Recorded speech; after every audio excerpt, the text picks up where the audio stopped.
Bien, bonsoir à toutes et à tous. Merci d'avoir répondu à notre invitation. Le festival photo va avoir 20 ans cette année. Alors il est dans la vie de chacun d'entre nous depuis 20 ans.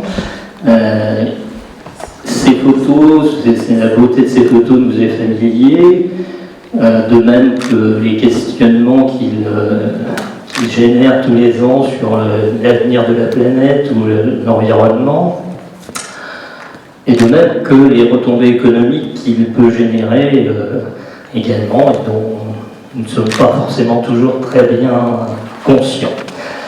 On est aussi familier au niveau de la commune du formidable dynamisme qu'il apporte. Voilà. Et la question qui se pose, si demain tout ça s'arrêtait, parce que le festival, comme toutes les institutions, est fragile.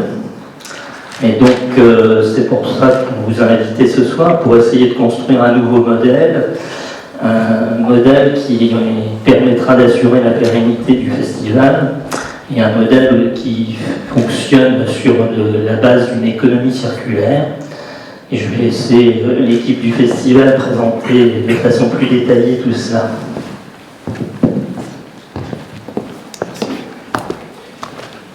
Bonsoir à toutes et tous, et puis un grand merci d'avoir répondu à notre invitation.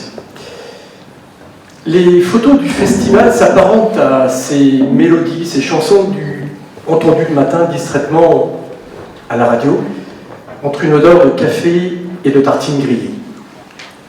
Et bizarrement, ces mélodies vont rester dans votre tête toute la journée. Vous allez savoir pourquoi, je ne sais pas. Et bien, les photos du festival sont ces petites notes de musique en images qui, tout comme ces chansons, lorsque vous êtes prise par l'une ou par l'autre de ces photos, restent en vous, se nichent en vous et vous accompagnent pour enrichir votre regard, voire le bousculer et l'interpeller.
Émouvoir, sensibiliser, partager, dans l'espoir d'un monde responsable.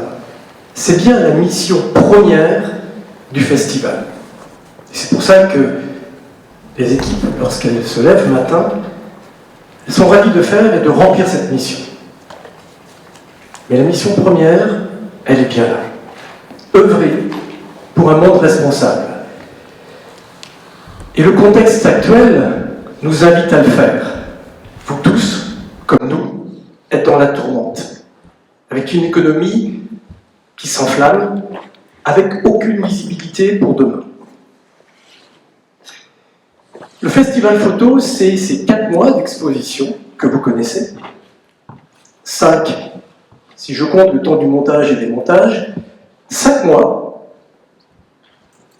où l'on vit avec des œuvres d'art, et ce depuis 20 ans. Ces œuvres d'art qui sont là pour bousculer aussi votre regard, comme je disais tout à l'heure, on ne se rend pas compte de cette opportunité que l'on a d'être touché dans le subtil, dans l'intime, avec ces regards croisés qui nous viennent du monde entier.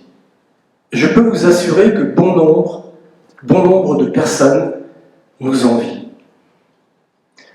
Je rappelle aussi que ce festival est le plus grand festival de France, voire d'Europe en extérieur. Le festival, ce n'est pas simplement ces 4 mois d'exposition qui répondent à des périodes touristiques à fort impact économique. Ce festival se tourne aussi vers les gens du territoire et y travaille toute l'année. Alors ces opérations, ces actions sont souvent méconnues. Je vais demander à Flora, qui dirige ces opérations, de vous en parler.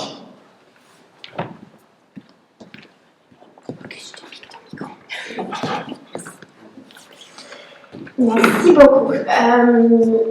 Alors, en effet, il y a le festival des 4 mois que vous connaissez, et je pense que vous savez tous et toutes désormais qu'on accompagne aussi la découverte des visiteurs pendant les 4 mois avec un programme de médiation, avec des visites guidées, des visites jeux en famille, qu'on reçoit énormément de groupes scolaires de tous les âges pendant les 4 mois du festival. Il y a aussi une phase cachée, une phase longue de notre travail avec le territoire et avec les publics qui se passe toute l'année et qui ne donne pas forcément lieu à une exposition. Ces programmes d'éducation artistique et culturelle, parce que c'est le nom que portent nos actions, sont des projets qui permettent d'aller toucher un public très large. Ça peut être des scolaires comme un EHPAD, vous voyez le centre d'addictologie de Ploërmel par exemple, avec qui on va travailler sur un temps long pour travailler une problématique qui peut être environnementale, qui peut être sociétale, à travers toujours la pratique photographique.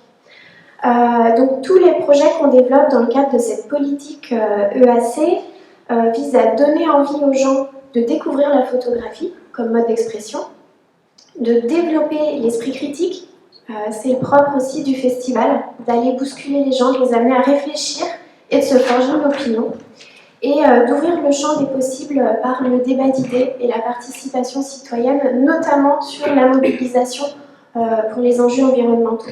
Alors, il faut que je fasse court. Promis, je vais faire court. On a beaucoup de projets. Alors, certains d'entre vous, les enfants, savent qu'on intervient dans les écoles, que ce soit les écoles primaires ou le collège, via le programme du Festival Photo des collégiens du Morbihan, qui mobilise chaque année 350 collégiens. C'est quand même un nombre, si on totalise les 11 éditions du Festival Photo des collégiens, un nombre d'élèves et de jeunes morbihanais touchés qui est quand même assez record pour des actions comme ça. Je voulais aussi vous parler d'un projet d'exposition pédagogique itinérante sur lequel Julie Borde travaille depuis plus d'1 an et qui a mobilisé 160 personnes du territoire de 7 ans à 77 ans. Donc c'est concrètement aller au contact des gens pour que ce que fait le festival, de toucher, d'émouvoir, sensibiliser, d'informer, en fait on le fasse aussi en prenant le temps sur un temps long pour changer le quotidien des personnes. Et puis il y a un autre aspect aussi propre à notre action sur le territoire, c'est le bénévolat qui s'est beaucoup développé ces dernières années. Et actuellement on a près de 90 bénévoles. 55% de femmes, 45% d'hommes, on sait qui ils sont, d'où ils viennent, ils sont majoritairement de la commune ou de la communauté de communes, mais pas seulement. On commence à avoir des bénévoles qui viennent de Rennes, de Vannes, de Nantes, donc un petit peu partout. Et ça représente plus de 1000 heures de bénévolat en 2022 pour soutenir le festival. Et tout ça, ça permet aux gens de comprendre que derrière les photos, il y a énormément de travail, soit le travail des artistes, mais aussi le travail de l'équipe et de tout un territoire pour rendre possible cet événement. Voilà, je pense que Merci. je vais laisser parler. Merci Flora. Le festival s'exporte depuis 5 ans maintenant à Baden, en Autriche, au sud de Vienne. Et Baden a reçu cette année encore plus de 250 000 visiteurs. Et nous travaillons aujourd'hui sur un projet européen de mise en communication de notre mission, qui est celle d'émouvoir, de sensibiliser, de partager, dans l'espoir d'un monde responsable. C'est exactement ce que fait Baden, parce qu'il reprend nos photos. Et nous travaillons aujourd'hui, je vous dis, sur une communication commune. C'est-à-dire que le festival, c'est pas simplement la Gacilly, la Bretagne, la France, j'oublie le département, mais c'est également l'Europe. Donc quand on additionne le nombre de gens touchés par ce que nous présentons, ça commence à faire un petit paquet. Le festival photo, en dehors de l'aspect culturel, c'est aussi un événement à fort impact économique. Et vous le savez, probablement même mieux que quiconque ici, parce que vous y êtes touchés et vous savez, vous, ce dont à quoi vous contribuez et ce dont à quoi contribue le festival dans vos activités professionnelles. Là, je vais demander à Stéphanie de vous présenter les retombées économiques du festival qui reposent sur 2 études qui ont été faites par ProTourisme, qui est un organisme dédié à l'évaluation des retombées économiques d'événements culturels. Ces chiffres, ces enquêtes ont été faites en 2017-2018, donc nous les avons, et on vous donne nos sources, hein, bien entendu, et réactualisées pour 2022 avec un taux d'inflation de 5%. L'air de marcher. Oui. Donc voilà, en fait, comme vous l'a expliqué Auguste, on est sur des chiffres qu'on n'invente pas. On a fait appel à des professionnels en 2017 et 2018, et on a fait aussi un petit travail de réévaluation, tout simplement, parce que vous le vivez tous, on le sait bien, la question de l'inflation. Donc à cette époque-là, c'est-à-dire entre 2018 et l'été 2022, l'inflation n'a été que de 5%. Aujourd'hui, évidemment, les chiffres s'accélèrent et s'affolent. Mais ainsi, on a pu vérifier l'impact. Comment vous, dans vos différentes activités, peut-être, vous ressentez cette fréquentation et les dépenses que les festivaliers peuvent faire pendant ces 4 mois. Et donc, à euros constants, on est à plus de 7 millions d'euros de chiffre d'affaires générés pendant la durée du festival. Alors vous voyez, avec une répartition des dépenses, je suppose que ça ne vous étonnera pas, bien sûr, la restauration, l'hébergement, et puis tous les achats qu'ils peuvent faire au cours de leur séjour, sachant qu'on a un public qui est aujourd'hui majoritairement excursionniste, donc ce sont des personnes qui viennent à la journée, qui résident en proximité, et qui donc vont aussi peut-être pouvoir revenir plus tard dans les commerces et les restaurants qu'ils découvrent aussi par l'intermédiaire du festival. En équivalent temps plein, en emploi, puisque je sais qu'à l'origine, les fondateurs avaient aussi à cœur cette problématique-là, à savoir finalement développer une activité, un développement territorial, et on peut se réjouir que plus de 100 personnes, 110 personnes en fait, peut-être sont embauchées grâce à l'activité du festival, en plus des recrutements que le festival fait en son nom propre, bien sûr. Et pas simplement pendant la saison. Vous voulez faire réparer vos cuisines, vous faites réparer une terrasse, vous faites appel à des artisans locaux. Donc les retombées se font toute l'année.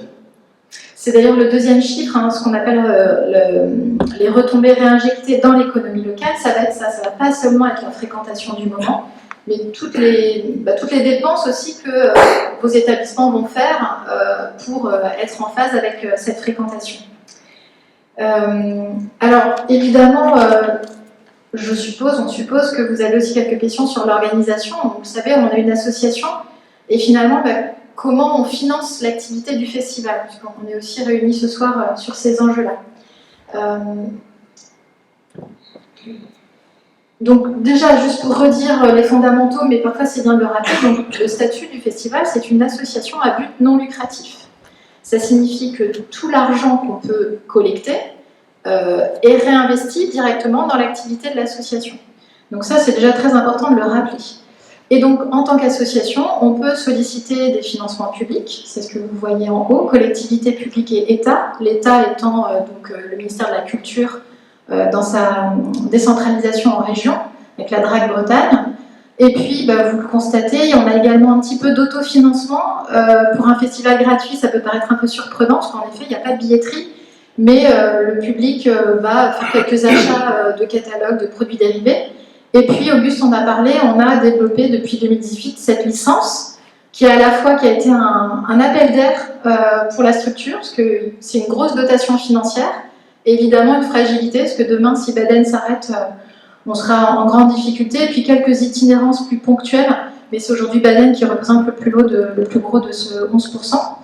Les services de médiation, en fait, pourquoi on est à 0,9%, c'est que la plupart de nos propositions sont aussi en gratuité, c'est-à-dire que le festival est gratuit, mais en plus de ça, toutes les activités que Laura a listées, on le fait à titre gratuit. Il y a très très peu de parts payantes.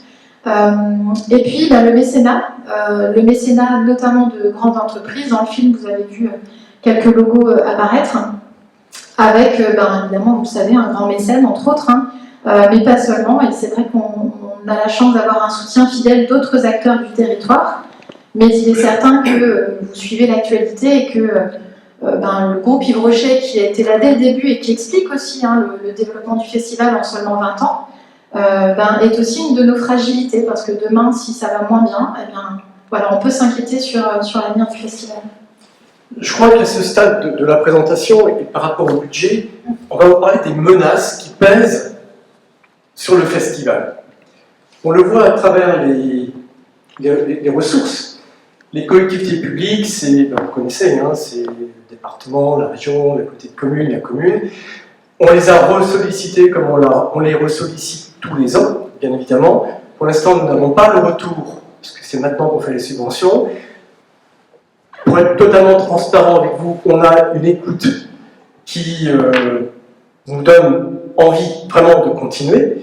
Maintenant, entre les promesses et les réalités, on verra, on aura une visibilité pas avant 2-3 mois. Voilà. La licence Baden dont on vous a parlé, la licence Baden ne tient qu'un fil. Elle tient tout simplement à la réélection de la municipalité de Baden. Et cette élection aura lieu en 2024. Pour être totalement transparent, c'est 100 000 euros. Et la majorité de la commune de Baden, la municipalité de Baden, ne tient qu'à une voix. Voilà, donc c'est quand même une menace sérieuse. On croise les doigts pour que tout continue, mais on ne peut garantir de rien. 54, un petit 55% du monde de l'entreprise, c'est vous également, en tant qu'artisans, etc., commerçants. On sait tous, et vous êtes tous dans la tourmente, coût énergie et j'en passe, et des meilleurs, mais le groupe dont on vient de parler tout à l'heure est également dans la tourmente. Alors, on a tous été habitués ici, je vais avoir un langage clair, franc. On a tous été habitués à ce que le groupe fasse beaucoup de choses. Et, pour en avoir discuté avec les représentants du groupe, ils vont continuer, dans la mesure du possible, leur soutien, bien entendu.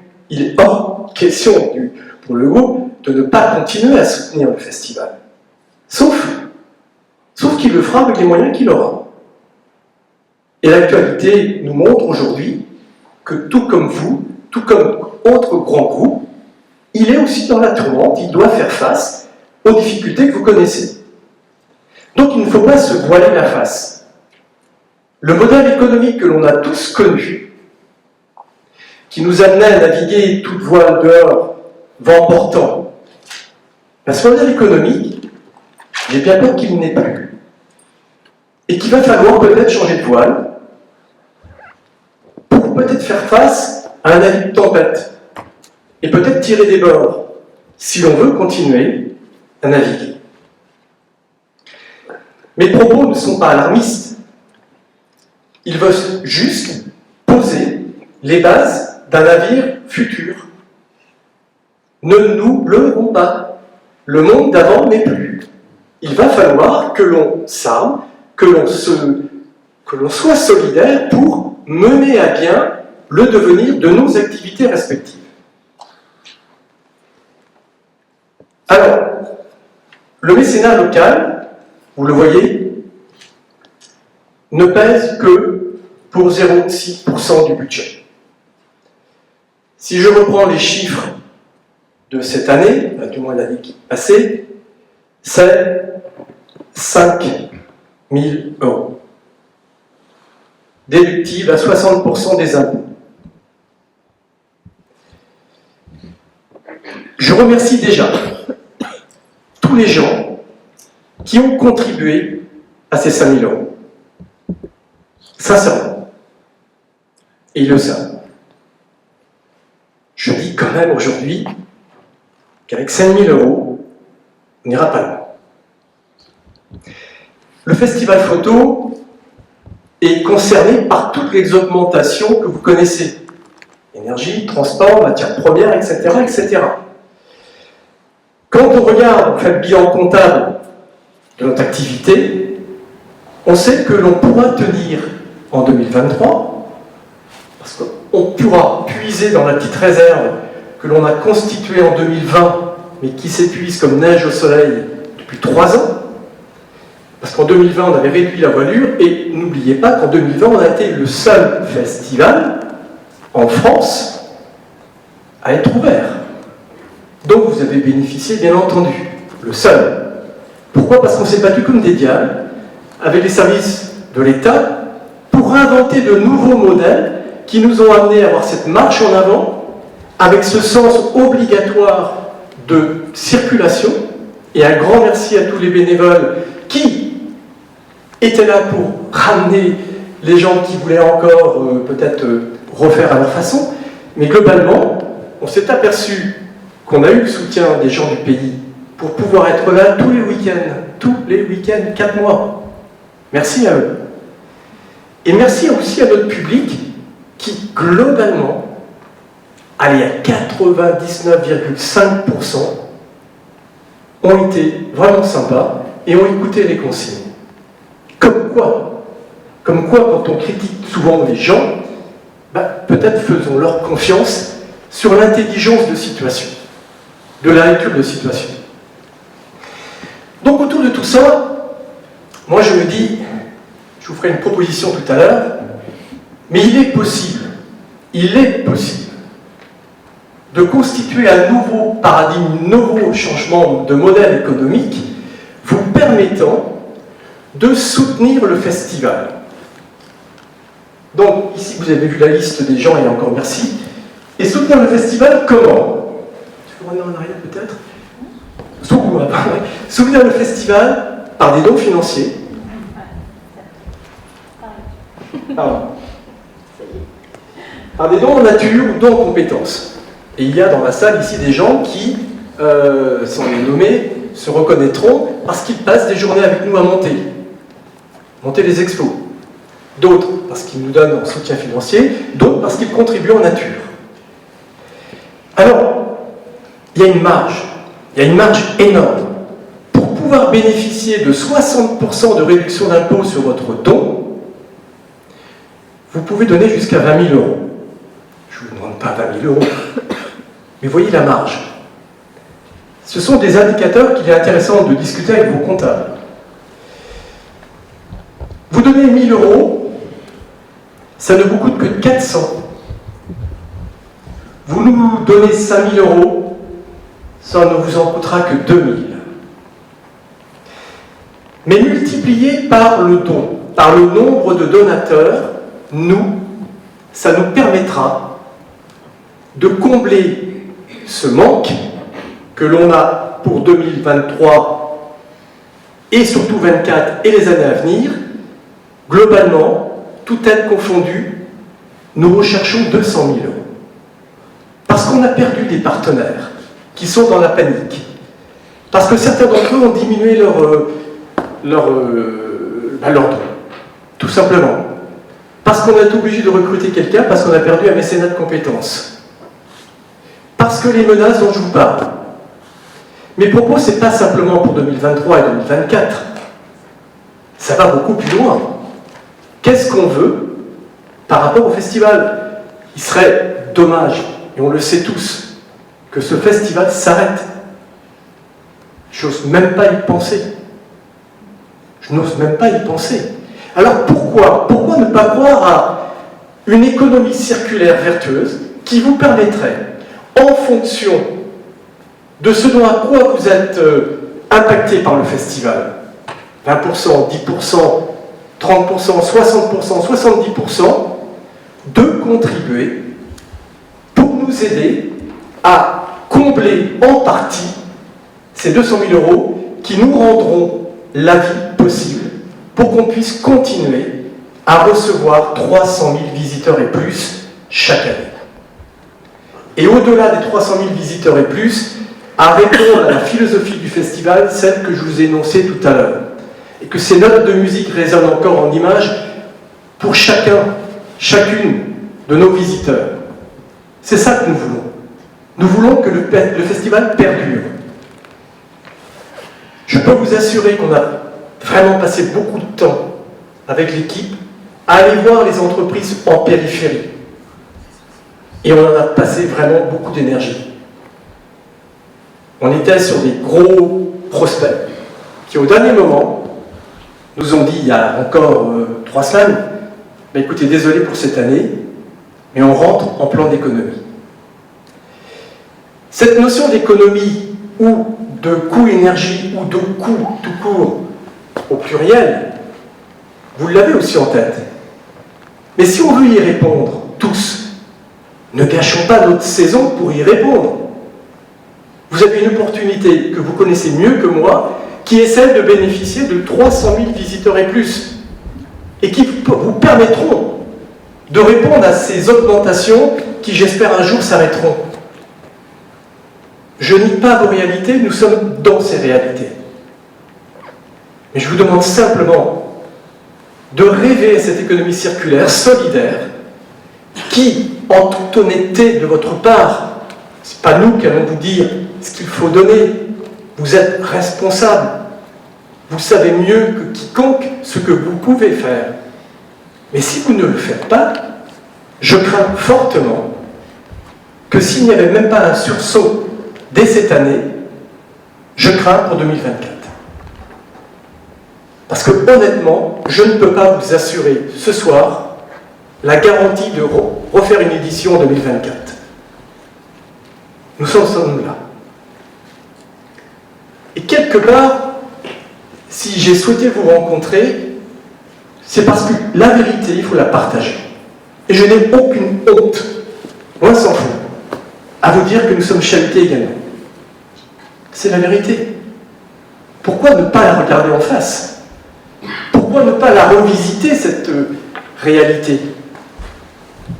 Pourquoi ne pas être fier demain d'avoir rejoint les acteurs de l'économie circulaire que j'ai envie de prôner avec vous?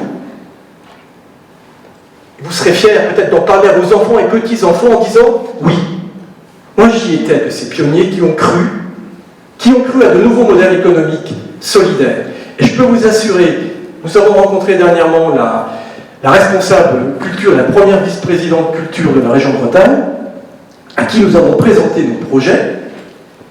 Ils nous ont tout simplement dit, mais si vous réussissez ce mariage de l'économie et de la culture, vous serez le premier territoire à démontrer que c'est possible. Et d'autres communautés viendront vous voir pour vous dire, mais comment avez-vous fait? Alors moi je crois au territoire. Et je crois qu'à cette économie circulaire qui se fera sur mesure. À l'image d'une robe ou d'un costume que vous faites faire par un couturier ou une couturière pour qu'il vous sied bien ce costume. Ben, c'est ça que j'ai envie de faire avec vous. Tout seul, on n'arrivera pas. Et moi, je tire la sonnette d'alarme en disant « Attention, avis de tempête. » Avis de tempête. Voilà. Alors, ce que j'ai envie de vous proposer, c'est bien entendu un échange. Mais juste avant, puisque c'est le dernier jour des vœux, 31 janvier, je vais simplement reprendre des vœux que j'ai reçus d'un ami qui a repris des mots de Jacques Brel, et ces mots je ne les connaissais pas, alors que j'adore Brel.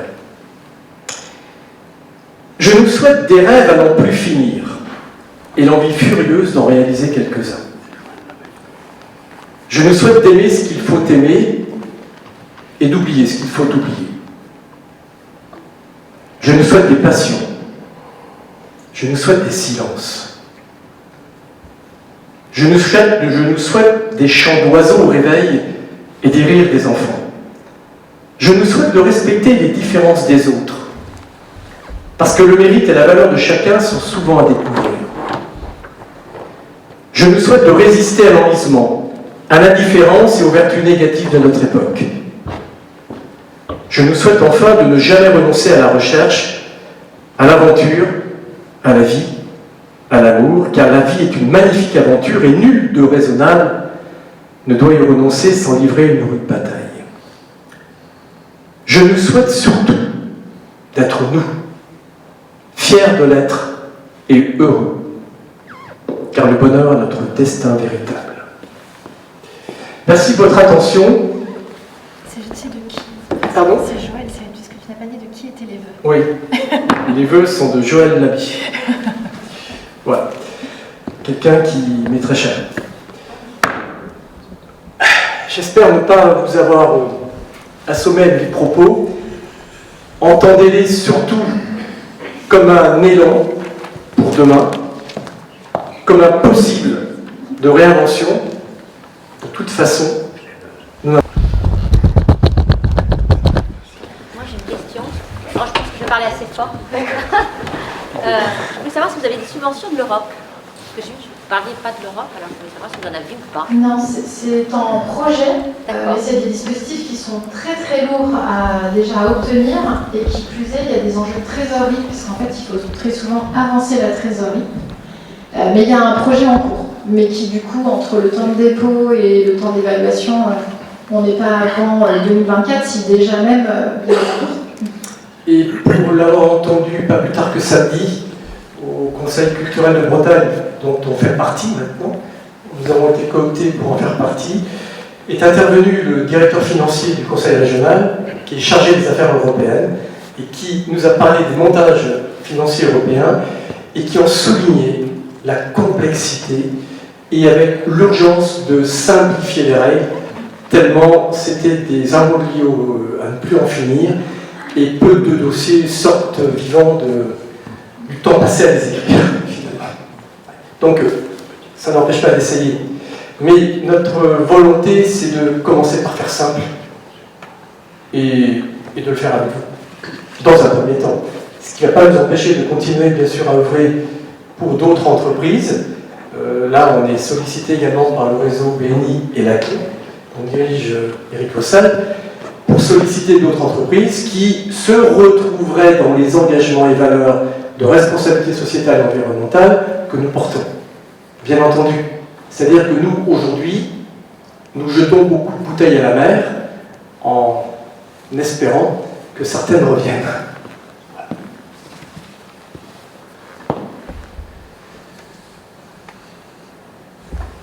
Oui. Je pense que je vais parler à ce soir aussi. Est-ce qu'il y aurait une piste éventuellement de faire payer, non pas le festival, mais par exemple le parking, comme ça peut être le cas à Rochefort-en-Terre, ou même 1-2 euros la journée, sur 300 000 visiteurs, ça pourrait faire quand même un bel apport également. Alors, je vais passer la parole à la main à Philippe. C'est une bonne question. Moi, je ne sais pas partir comme ça, Et effectivement, on y pense. On le fera sans doute d'ailleurs dès que le parking du quartier de l'Ave sera mis en œuvre. Mais ce sont des fonds qui reviendront à la commune. Bon, après, effectivement, ça permettra peut-être d'augmenter notre soutien au festival, mais bon, voilà, c'est pas les mêmes comptes, si je veux dire, de toute façon.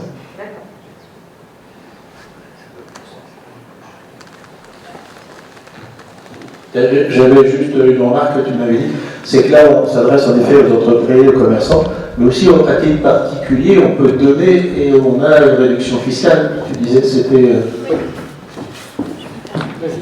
Oui, tout à fait. Alors déjà, peut-être pour rebondir sur l'idée du pack-mètre en complément, donc les festivaliers, en effet, l'entrée, enfin voilà, l'accès aux expositions est gratuit. On fait appel néanmoins aux festivaliers pour contribuer en termes de dons. Donc pour vous donner un ordre de grandeur, c'est toujours intéressant, c'est aujourd'hui 40 000 €. Voilà. Et donc le don des particuliers aujourd'hui peut effectivement bénéficier d'un crédit d'impôt qui lui n'est pas donc de 60% mais de 66%. Et donc on a, en plus de la collecte sur site, un don, une collecte qu'on peut faire en ligne. Mais effectivement, les dons des particuliers sont également acceptés, bien entendu.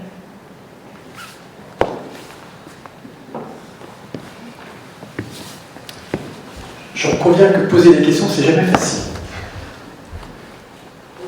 Vas-y, je t'en prie. Bêtement, par exemple, moi, l'année dernière, j'aurais été prête à faire un don, avec plaisir, mais personne n'est venu voir comment on s'y prend, où on va, comment on fait. Bêtement.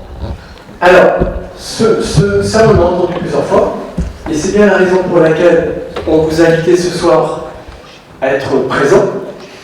Il se peut que malgré les efforts que nous ayons déployés, toutes les informations ne soient pas arrivées aux personnes vers lesquelles elles devaient arriver. Donc on en a parlé entre nous, et c'est bien que l'on ait ces remontées de manière à ce que l'on puisse corriger le tir, quelque part. Et très clairement, le pourquoi de ce soir, notre première volonté, c'est déjà de vous informer. J'ai tenu les mêmes propos, pas plus tard que vendredi dernier, au vœu de la communauté de communes à Guerre. Il y a des gens qui sont venus vers moi en me disant écoutez, on n'en avait pas pris conscience de cette difficulté. Donc pour nous, dans un premier temps, avant de solliciter qui que ce soit, la première démarche, c'est que nous allions vers vous pour vous dire les choses. Et là encore, je vous dis, on n'a rien à cacher. Face aux difficultés, à un moment, il faut être humble, les reconnaître et trouver des solutions. Voilà, donc notre première démarche, c'est ce soir, de venir vous voir et de vous dire, écoutez, voilà la situation. Voilà. Maintenant, vous allez pouvoir repartir tout à l'heure avec quelques papiers, un papier qui va vous permettre de vous situer éventuellement, si vous le souhaitez, dans des grilles et de vous donner déjà quelques indicateurs. Et ces grilles-là, bien entendu, nous souhaitons que les personnes qui n'ont pas pu se déplacer, on a eu quelques personnes qui se sont excusées, ou celles qui ne sont pas encore vraiment concernées, si vous pouvez jouer ce rôle d'ambassadeur et de relais, nous comptons sur vous. L'économie circulaire se fait par l'humain. Remettons les êtres humains au centre du débat. Si l'on y croit, on en parle. C'est ça. Donc, première démarche, on est là, on est avec vous. Les propos sont clairs. Deuxième démarche, voilà impossible de travail et de travailler ensemble et de pouvoir bénéficier, dans le bon sens du terme, on va tous en bénéficier, du résultat, du montage des prochaines éditions, avec une vision non pas à un an, mais si on veut se sécuriser par rapport aux aléas économiques auxquels on est confronté et vers lesquels, je pense, malheureusement, on va, qui vont peut-être se durcir, il nous faut nous garantir une certaine souplesse de rebond qui nous permettront de répondre aux écarts que nous pourrions avoir. C'est juste une poire pour la soif pour ajuster nos budgets.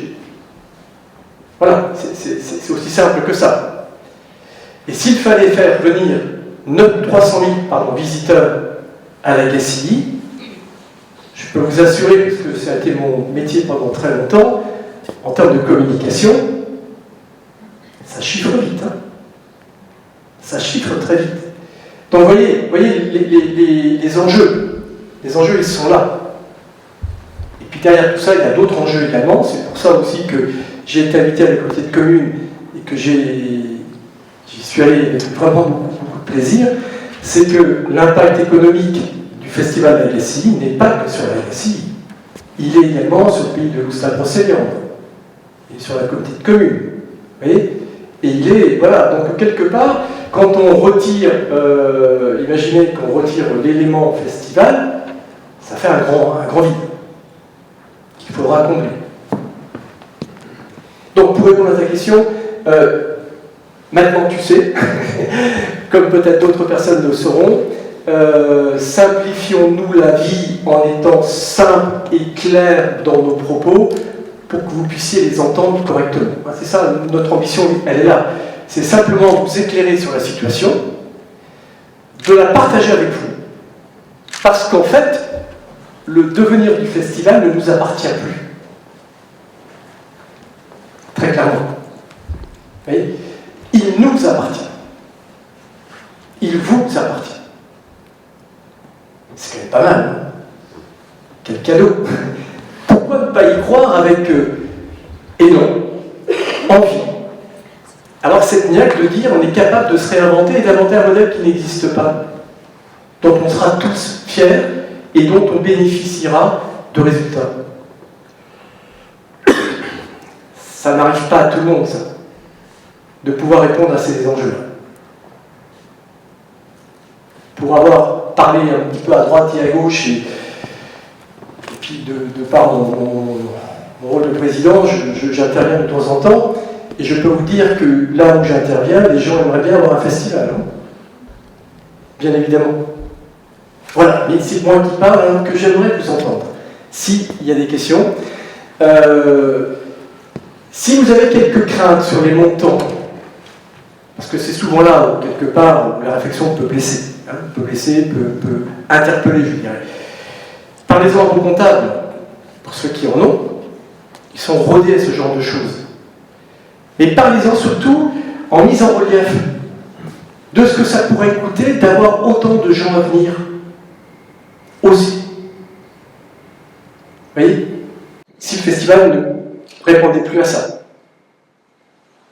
Et puis parlez-en aussi, un peu avec les propos de tout à l'heure, sur la mission à laquelle vous pourriez répondre avec nous, celle d'émouvoir, de sensibiliser, partager dans l'espoir d'un monde responsable.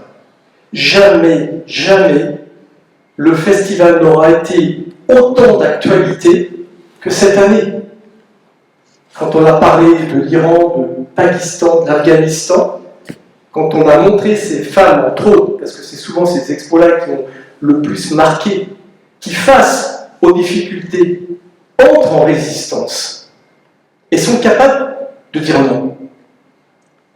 Et sont capables de se projeter avec moi.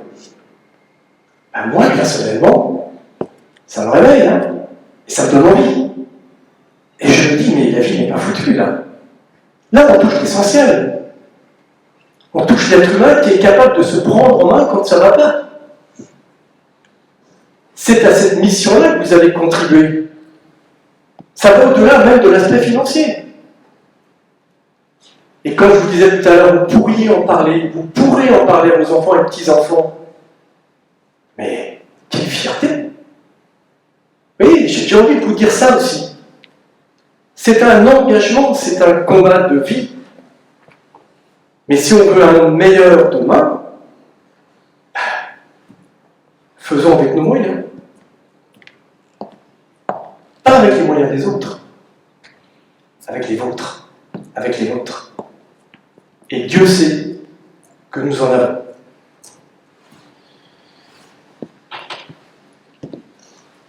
Je continue, mais vraiment, si vous avez des remarques ou des suggestions. Moi, je voulais revenir peut-être à un sujet qui est peut-être un peu tabou. Finalement, quand on donne, on le sait bien, il y a le don contre don. On espère aussi un peu recevoir. Alors, Auguste en a parlé, il y a cette fréquentation, ce public qui vient à la Gacilly, et c'est une chance et une ouverture sur le monde. Et c'est vrai que les règles du mécénat nous obligent quand même à encadrer les soutiens qu'on reçoit, notamment en termes de contrepartie. Et donc de ce point de vue-là, peut-être que certains d'entre vous, je ne sais pas si vous vous souvenez du graphique, hein, où en fait on a eu à un moment donné, alors on n'est pas remonté à avant, parce que nous c'était notre première édition avec Flora et Camille. En fait en 2019 il y a eu jusqu'à 10 000 €, et puis là ça a dégringolé, on est à 5 000.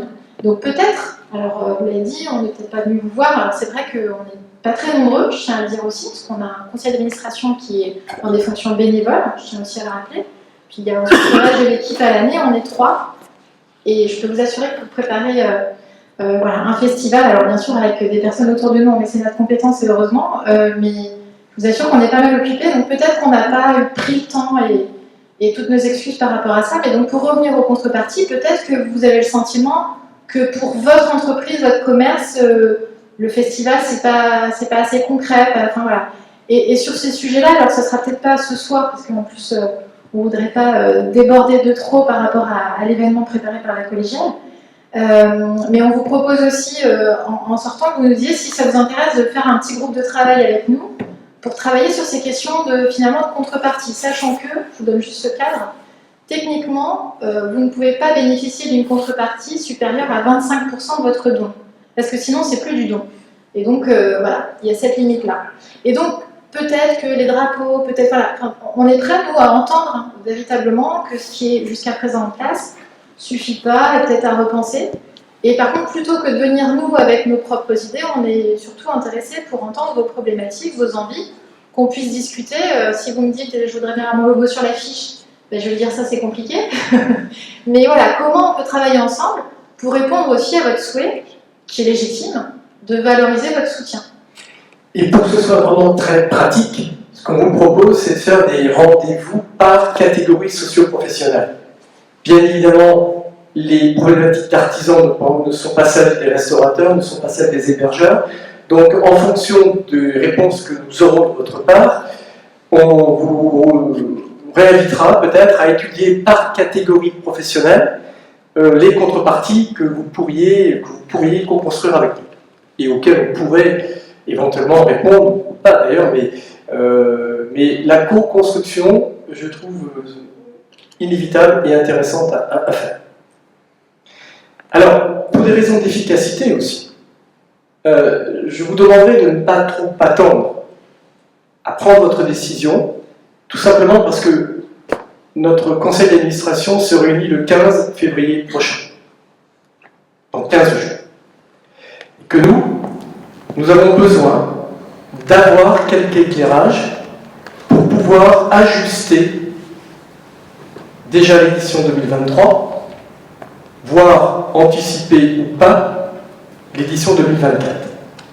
Et en fonction des retours que nous aurons dès 2023, nous puiserons peu, pas beaucoup, dans ce qui nous reste.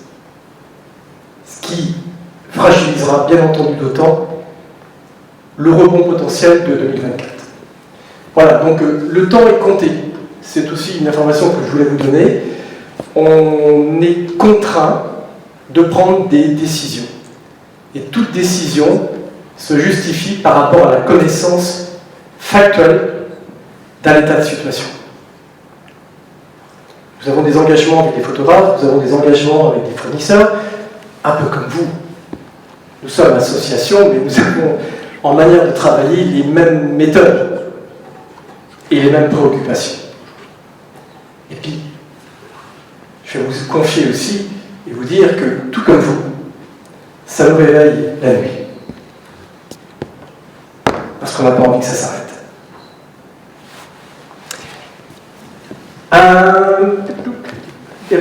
Juste, je voulais faire une remarque, c'est qu'on refait la même réunion, mais avec une autre catégorie socio-professionnelle. C'est vendredi, ici, à Artémisia, qui concerne les entreprises, plutôt entreprises du bâtiment, transport, c'est-à-dire qui n'ont pas un impact direct avec la visite des festivals photo, mais comme l'a dit Auguste, un impact indirect et qui veulent aussi soutenir le festival. Je le dis parce que certains étaient peut-être invités dans ces deux réunions.